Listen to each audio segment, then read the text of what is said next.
శైలుని ఎత్తుకొని ఇంటికి తీసుకొచ్చి రూమ్లో బెడ్ మీద పడుకోబెట్టి ఫస్ట్ ఎయిడ్ బాక్స్ కోసం హాల్లోకి వెళ్ళాడు. కిచెన్లో పాలు స్టవ్ మీద పెట్టి మెడికల్ బాక్స్తో వచ్చిన సాయికి శైలు ఇంకా నిద్రపోతుండటం చూస్తూ బెడ్ మీద కూర్చొని ఆమె చేతిని పట్టుకొని కాటన్తో గాయాన్ని క్లీన్ చేస్తూ ఫేస్ చూశాడు. పెద్ద పెద్ద కళ్ళతో, నవ్వినప్పుడు అందంగా విచ్చుకునే పెదవులతో, భయపడినప్పుడు ఎర్రగా మారే మొహంతో, లేత గులాబీలా ఉండే ఆమె ముఖం అతనికి గుర్తురాగా ఇప్పుడు మాత్రం అలసిపోయి ఉండటంతో వాడిన మందార పువ్వులా మారిన శైలుని చూస్తూ ఆయింట్మెంట్ రాసి కట్టాడు చేతికి. అసలేమాత్రం శైలుకి ఇబ్బంది కలగకుండా చాలా నిదానంగా కట్టుని ముడివేసి చివర కట్ చేసి ఆమె తినడానికి ఫుడ్ ప్రిపేర్ చేయడం కోసం కిచెన్లోకి వెళ్ళాడు. 10 నిమిషాలకు మెల్లిగా కళ్ళు తెరిచింది. మసగ్గా ఉన్న కళ్ళని తెరుస్తూ సరిగా చూసిన తనకు ఎక్కడ ఉందో నిమిషానికి అర్థమైంది. చుట్టూ చూసింది. సాయి కనబడకపోవడంతో బెడ్ దిగి ఒక అడుగు వేసిందో లేదో తన కాలు విపరీతంగా నొప్పి పుట్టింది. తొందరలో నడిచి పారిపోతూ రాళ్ళు గుచ్చుకుని నొప్పి చేయడంతో అడుగు కూడా ముందుకు వేయలేక మళ్ళీ మంచం మీదే కూర్చుంది. తలంతా తిరుగుతుంటే చేత్తో తల పట్టుకున్న తనకి మోచేతికి ఉన్న కట్టు కనబడింది. అది సాయి పని అని తెలిసి తనని అలా వదిలేసి వెళ్ళిపోవడం గుర్తొచ్చి కోపంతో బాధతో కళ్ళు చెమ్మగిల్లి తెలియకుండానే కన్నీళ్లు జలజల రాలిపోయాయి. అప్పుడే వెనక ఎవరో చూస్తున్నారని అనిపించి తల తిప్పి వెనక్కి చూసిన తనకి డోర్కి ఆనుకుని సూటిగా తననే చూస్తున్న సాయి కనబడగానే బెడ్ మీద నుంచి లేచి నిల్చుంది. ఆ ప్రాసెస్లో కాలు నొప్పి మర్చిపోయిన ఆమెకి అరికాలు నొప్పి పుట్టడంతో అమ్మా అంది మెల్లిగా. సర్కస్ ఫీట్స్ చేయాలంటే బయట, ఇంట్లో కాదు. అసలే ఈ మధ్య సర్కస్ ఫీట్స్ బాగా చేస్తున్నావు పారిపోతూ. నీ చేత ఒక సర్కస్ కంపెనీ పెట్టిస్తా. అన్ని ఫీట్లు నువ్వే చేసి ఆల్ ఇన్ వన్గా ఫేమస్ అవుదువు వెటకారంగా అని దగ్గరకు వస్తున్న సాయిని కోపంగా చూస్తూ ఎందుకు వచ్చావు? వదిలేసి వెళ్ళిపోయావు కదా, చచ్చానా లేదా అని చూడటానికి వచ్చావా అంది ఉక్రోషంగా. తాతల కాలం నాటి తుప్పు పట్టిన డైలాగ్స్ నా దగ్గర చెప్పకు. అసలు ఎందుకు పారిపోయావు అడిగాడు సూటిగా కోపంగా. ఆమె చెప్పకుండా పక్కకు తల తిప్పేసింది. ఆమె చుబుకం పట్టి నీకు బాగా సరదాగా ఉందా ఇలా చేయడం? కూల్గా అడుగుతున్న సాయి వాయిస్లో సీరియస్గా తెలిసింది ఆమెకి. నాతో నీకేం పని అని అడుగుతూ వెంటనే బామ్మ పడిపోవడం గుర్తొచ్చి బామ్మ ఎలా ఉంది ఇప్పుడు, అమ్మకు ఎలా ఉంది కంగారుగా అడిగింది. ఎందుకు అడుగుతున్నా? చచ్చిందా బతికిందా అనా అన్నాడు కౌంటర్ వేసి. ప్లీజ్ చెప్పు, ఎలా ఉంది తనకి? మా వాళ్ళంతా ఎక్కడున్నారు? నేను వెళ్ళాలి వాళ్ళ దగ్గరకు కళ్ళ నీళ్లతో ప్లీజింగ్గా అడిగింది. కోపం వస్తున్న ఆమె అమాయకమైన మొహం చూసి కష్టంగా ఆపేస్తూ వెళ్ళి ఫ్రెష్ అవ్వు, మన ఇంటికి వెళ్ళాలి అన్నాడు. మన ఇంటికా? బాబు ఊరికప్పలా తెరిచింది నోరు. మన ఇంటికే అని సెల్ఫ్ నుంచి ఒక కవర్ తీసి చేతికి ఇచ్చి మమ్మీ ఇచ్చింది, ఈ శారీ కట్టుకో, ఇంటికి వెళ్ళాలి అన్నాడు. చేతిలో బంగారు వర్ణంతో మెరుస్తున్న చీరని చూసి సారీ అత్తయ్య గారు అని మనసులో అనుకుని ఆ చీరని బెడ్ మీద పడేస్తూ నేనెక్కడికి రాను, నీతో మీ ఇంటికి అసలే రాను, నేను మా వాళ్ళ దగ్గరకు వెళ్ళాలి, చెప్పు ఎక్కడ ఉన్నారు అంది కోపంగా. చీరని బెడ్ మీద పడేయడంతోనే అతనిలో టెంపర్ లేచిన ఇంకొక దెబ్బ గట్టిగా తగిలితే చచ్చేలా ఉన్న భార్యామణి పరిస్థితి అతన్ని కోపాన్ని నిలువరిస్తుంది. బట్ ఆమె మాత్రం ఓ ఫ్లోలో పోతుంది. నిన్ను ఇలా కాదే అంటూ ఎత్తుకొని వాష్రూమ్లోకి తీసుకొచ్చి దింపాడు. ఆమె షాక్తో బిగుసుకుంది. ఏం చేస్తున్నావు అంటూ అరిచింది. నీకు స్నానం చేయించి రెడీ చేయాలిగా అంటూ కన్ను కొట్టాడు. ఏం మాట్లాడుతున్నావురా, నరాలు కట్ అయిపోతున్నాయని దూరం జరిగింది. లెగ్ హ్యాండ్ ఇవ్వడంతో వెనక్కి పడిపోతూ ముందున్న సాయి షర్ట్ని గట్టిగా పట్టుకుంది. శైలు పడిపోకుండా ఆమె నడుము చుట్టూ చెయ్యి వేసి పట్టుకున్నాడు. ఇద్దరూ ఒకేసారి సింక్ అవ్వడంతో గాలి కూడా రాలేనంతగా దగ్గరయ్యారు. పడిపోతానని భయంతో కళ్ళు మూసేసిన శైలు పడలేదని ఆమె నడుము నొక్కుతున్న చేతుల స్పర్శకి మెల్లిగా కళ్ళు తెరిచింది. అందమైన నవ్వుతో తనని రెప్పవాల్చకుండా చూస్తున్నాడు సాయి. ఆ మన్మథ బాణాల చూపులలో తను చిక్కుకొని అలాగే ఉండిపోయింది. ఒక చేత్తో శైలుని లిఫ్ట్ చేసి ఇంకో చేత్తో షవర్ ఆన్ చేశాడు. జల్లున తాకిన నీటి తుంపర్లకు కళ్ళు టపటపలాడిస్తూ చూసింది. అతనికి దగ్గరగా ఉంటే వశం తప్పే తన హృదయం తన పని అది చేస్తుంది. నీటి ముత్యాలు చిలకరిస్తూ మెరుస్తున్న ఆమె మోము మీద అందంగా పడుతుంటే వాటిని అందుకోవడానికి ముందుకు వచ్చాడు. అతని వెచ్చని ఊపిరి తనని సమీపిస్తుంటే పరవశంగా కళ్ళు మూసుకుంది ఆమె. ఎంతసేపైనా తనని తాకని పతి స్పర్శకు చిన్నబుచ్చుకుంటూ కళ్ళు తెరిచి చూసింది. కష్టంగా తన ఫీలింగ్స్ని ఆపుతూ ఫేస్ పక్కకు పెట్టుకున్న సాయి కనబడగానే మనసు చివుక్కుమంది శైలజకి. తను నోరు జారి అనిన మాటకి అతను ఎంతలా హర్ట్ అయ్యాడో నరాలు తేలి కనబడుతున్న మెడ వంపు మీద కండరం చెప్తుంటే సారీ అని చెప్పి గట్టిగా హత్తుకోవాలని అనిపించింది ఆమెకు. కానీ మెదడు హెచ్చరిస్తున్న సంకేతాలకు మౌనంగా మిగిలిపోయింది. ఒకసారి తను సాయిని యాక్సెప్ట్ చేసిందంటే ఇంకా ఏది తన చేతుల్లో ఉండదని, అంతా అతని ఆధీనంలోకి వెళ్ళిపోతుందని, దాంతో ఖచ్చితంగా అతను చెప్పినట్టు వినాల్సిన పరిస్థితి వస్తుందని ఆమె భయం. అలా జరిగితే అతన్ని తండ్రి ఎంతకు తెగిస్తాడో అని తలుచుకోగానే ఒళ్ళంతా భయంతో వణికింది ఆమెకి. ఆమె షివర్ అవుతుండటం చూసి ఫీవర్ వస్తుందని ఆమె గాయమైన చేతిని సైడ్కి పెట్టి చూశాడు తనని. భయమో బాధో అర్థం కాక కొట్టుమిట్టాడుతున్న సందిగ్ధంలో ఉంది. వెంటనే లైట్ ఆఫ్ చేశాడు. సాయి అంది భయంగా. డోంట్ షౌట్ అన్నాడు. ప్లీజ్ వణికే గొంతుతో అంది. ఏం కాదు, నేను నిన్ను టచ్ చేయకుండానే షవర్ చేస్తాను అన్నాడు. వద్దు, నేను ఎలాగోలా చేసి వస్తాను. ప్లీజ్ వెళ్ళు. చేతికి కట్టు ఉందే, తడిచిపోతే ఇన్ఫెక్షన్ వస్తుంది. కాసేపు సైలెంట్గా ఉండు అన్నాడు. నో వద్దు, నేనే చిన్నగా ఫ్రెష్ అవుతాను. నువ్వు వెళ్ళు మరోసారి బతిమాలతో అంది. ష్యూర్? ఓకే అని వెళ్తుంటే చెయ్యి పట్టి ఆపేసింది. చిరునవ్వు అతని పెదవుల్లో. అది డ్రెస్ జిప్ అందదు. ఒక చేత్తో అంది చాలా చిన్నగా. హెల్ప్ కావాలా? టీజింగ్ వాయిస్తో అన్నాడు. చిన్న హెల్ప్నే బుంగమూతితో అంది. వెయిట్, లైట్ ఆన్ చేస్తా అంటుంటే వద్దు అంది. కనపడాలిగా, నీ హ్యాండ్ ఇలా ఇవ్వు. అతని చేతిని తన చేతుల్లో తీసుకొని వెనక్కి తిరిగి తన డ్రెస్ జిప్పు ఉన్న దగ్గర ఉంచింది. ఆమె హ్యాండ్ వణకడం గమనిస్తూనే ఉన్నాడు. ఆమె బారు జడను ముందుకు వేసి వెనక ఉన్న జిప్ మెల్లగా తీస్తుంటే అతని చేతి మునివేళ్లు వీపుకి తగిలి ఒళ్ళంతా కరెంట్ పాస్ అయినట్టుగా అనిపించి గట్టిగా కళ్ళు మూసుకుంది. జిప్ తీసిన డ్రెస్ లూజ్ అవ్వడంతో షోల్డర్ నుంచి జార విడిచాడు కిందకి. వీపును తాకుతున్న అతని వేడి గాలి తగిలి వణుకుతుంది ఆమె తనువు. ఇద్దరిలో తెలియని అనుభూతి కలిగింది. వెళ్ళనా అడిగాడు స్మూత్ టోన్తో. సమాధానం చెప్పలేదు. ఆమెను తాకడానికే కాదు, మాట్లాడడానికి కూడా అది సరైన సమయం కాకపోవడంతో డోర్ ఓపెన్ చేసుకుని బయటకు వెళ్ళిపోయాడు.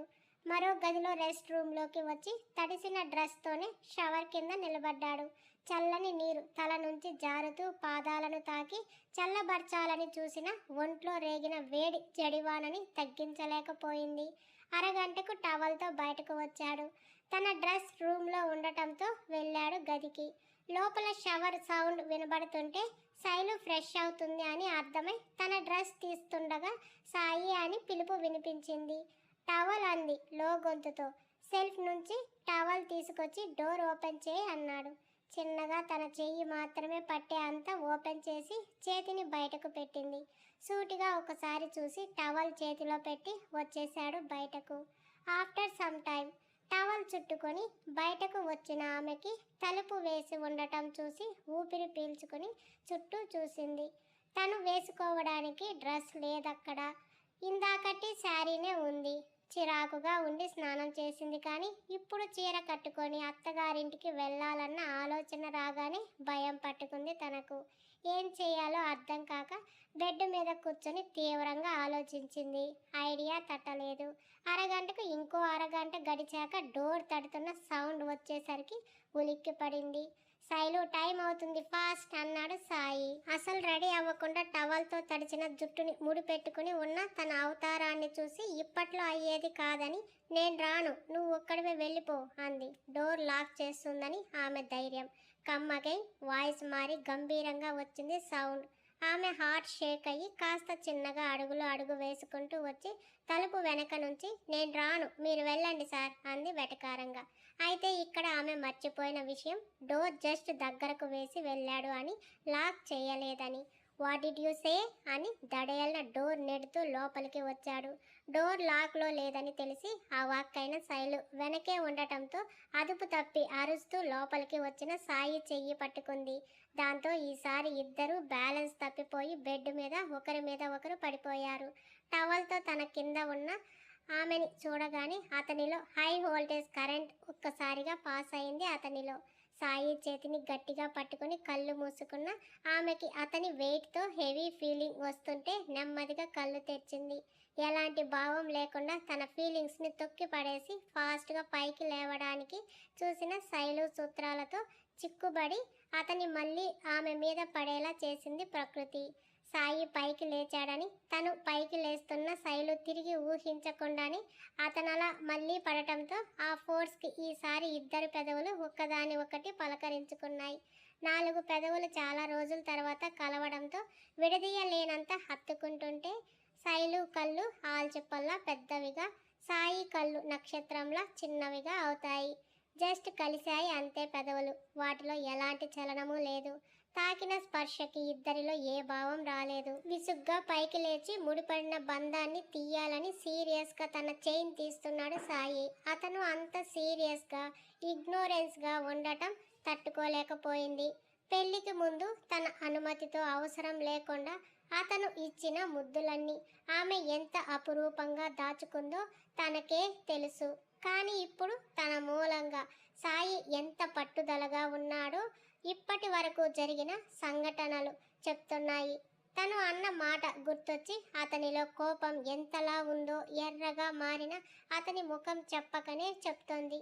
చైన్ విడిపించి అసహనంగా బెడ్ మీద నుంచి లేచి 10 మినిట్స్ టైం ఇస్తున్నాను, ఫాస్ట్గా రెడీ అయ్యిరా అని వెళ్తుంటే నేను రానని చెప్తుంటే ఎందుకు మళ్ళీ రమ్మని అడుగుతున్నావు కోపంగా అంది.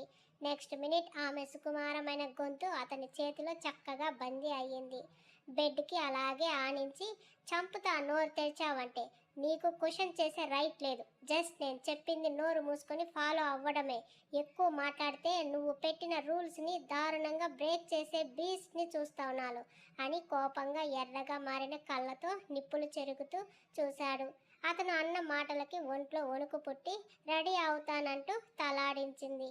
దాదాపు బెడ్ లోపలికి వెళ్ళిపోయిన ఆమెను చూసి విసురుగా లేచాడు. నాకు శారీ వద్దు ప్లీజ్ అంది నొక్కుకున్న గొంతుతో. చురుగ్గా వెనక్కి తిరిగి చూశాడు. నా వల్ల ఇప్పుడు అవ్వదు దాన్ని కట్టుకోవడం, డ్రెస్ వేసుకుంటాను అంది నెమ్మదిగా. సూటిగా తనని ఒకసారి చూసి సెల్ఫ్లో ఉన్నాయి తీసుకో అని చెప్పి డోర్ వేసి వెళ్ళిపోయాడు. ఆ సౌండ్కి అదిరిపడి గబగబా డ్రెస్ తీసుకుంది, రెడీ అయ్యింది. హెయిర్ డ్రై చేసుకుని ఫాస్ట్గా జడ అల్లుకొని అద్దం ముందు నిలబడిన తనకి కుంకుమ చీర, గాజులు, తాంబూలం ఉన్న పళ్ళెం కనబడింది. అవన్నీ సుధాగారి ఏర్పాట్లని తెలిసి కుంకుమ తీసుకొని నుదుటిన స్టిక్కర్ కింద కొంచెం పాపిట్లో ఇంకొంచెం పెట్టుకుని గాజులు వేసుకొని పూలు పెట్టుకుంది.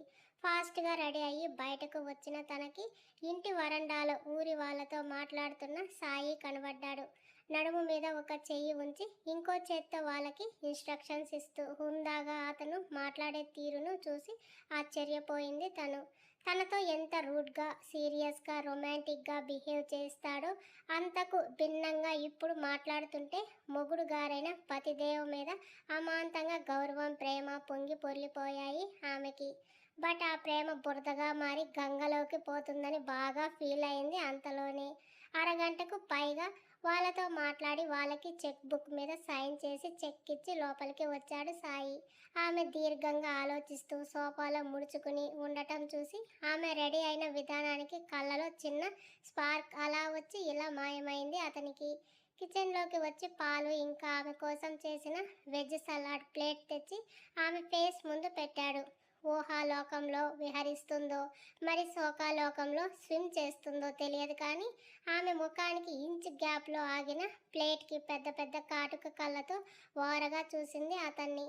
అసలు లుక్ కూడా ఇవ్వకుండా తనొక్క ప్లేట్ పట్టుకొని ఆమె చేతిలో ఒక ప్లేట్ పెట్టి సోఫాలో సెటిల్ అయి ఫోన్ తీసుకుని తమన్కి కాల్ చేస్తూ పోర్కుతో వెజ్జీస్ తింటున్నాడు గమ్మున. ఏం మాట్లాడకుండా తల వంచుకొని పెట్టిన ఫుడ్ ప్లేట్ ఖాళీ చేసింది. లేవబోతుంటే కాళ్ళు అడ్డం పెట్టి పాల గ్లాస్ చూపించాడు కళ్ళతో. సైలెంట్గా అవి కూడా తాగేసి కిచెన్లోకి వచ్చి అక్కడ ఉన్న వెజల్స్నని క్లీన్ చేసేసి చున్నీతో చేతిని తుడుచుకొని వెనక్కి తిరుగుతుండగా వచ్చాడు సాయి ప్లేట్తో. డాక్టర్ చెక్ చేసి వెళ్ళాక మళ్ళీ కాల్ చేయని తమన్తో మాట్లాడుతూ ఉన్నాడు సాయి. బామ్మ అని టక్కున వెనక్కి తిరిగి బామ్మకు ఎలా ఉంది అని అడిగింది ఆతృతగా. షీఈస్ ఫైన్ ఒకే వర్డ్ చెప్పి వెళ్తుంటే చెయ్యి పట్టుకొని ఆపి మరి అమ్మ అందరూ అక్కడే హాస్పిటల్లో ఉన్నారా అని అడిగింది. సూటిగా తనని చూస్తూ కాదు మన ఇంట్లో అన్నాడు.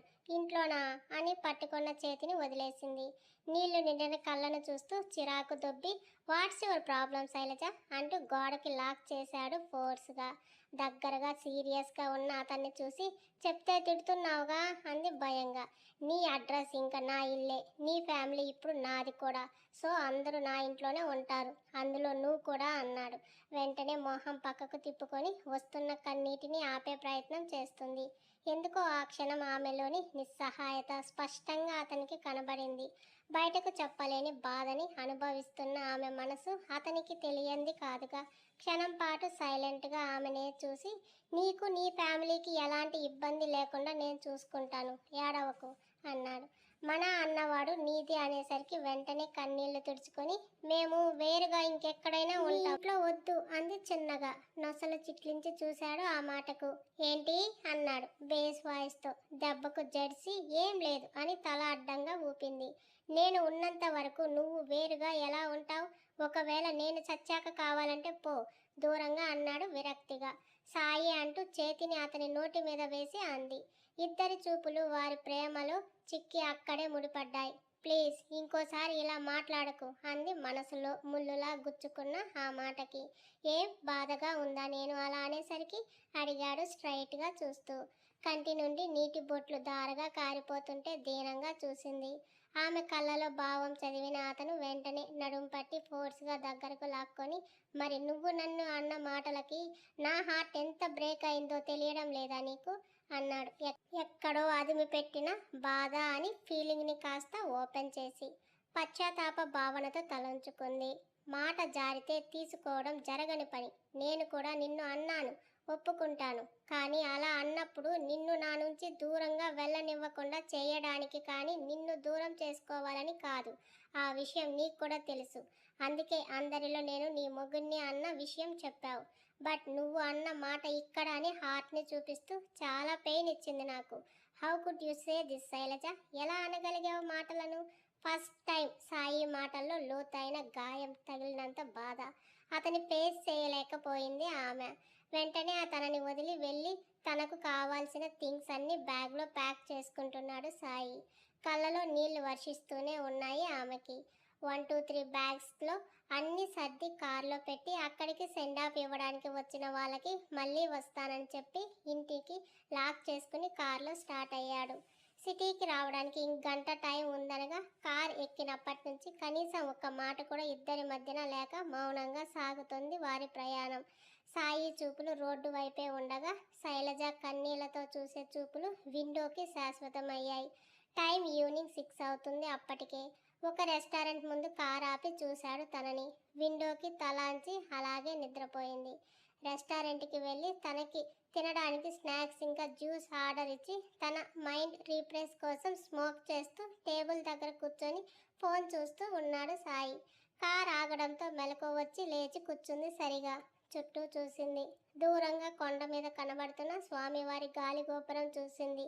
ఒక క్షణం తను సిటీకి వచ్చిన మొదటి రోజు బస్సులో వస్తుండగా ఇదే గాలి గోపురానికి నమస్కరించడం గుర్తొచ్చింది తనకి. మరోసారి స్వామికి మనసారా దండం పెట్టుకుని మనసులో అందరూ బాగుండాలని కోరుకుని చుట్టూ చూసింది.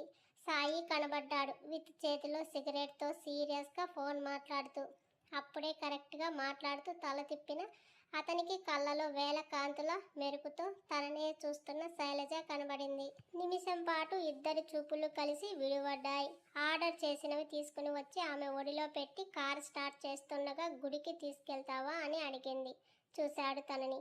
అక్కడ అంటూ దూరంగా కనబడుతున్న గుడి గాలి గోపురాన్ని చూపించింది. టైం లేదు అన్నాడు. ఒక్కసారి కూడా వెళ్ళలేదు నేను అంది చిన్నగా. సూటిగా తనని చూసి తన ప్రాణసతి అంత అందంగా ఆశగా అడిగిన కోరికను తీర్చకుండా ఉండగలడా? వెంటనే కార్ని టర్న్ చేశాడు. ఆమె పెదవి మీద అందమైన చిన్ని నవ్వు చేరింది. సీరియస్గా ఉన్న ఫేస్తో కార్ని కొండ మీదకి తీసుకెళ్తున్నాడు. చేతిలో ఉన్న స్నాక్స్ని తీసి డాష్ బోర్డ్లో పెడుతుంటే చూసిన సాయి కొండ మీదకు వెళ్ళేసరికి ఫినిష్ చేయాలి అని ఆర్డర్ వేశాడు.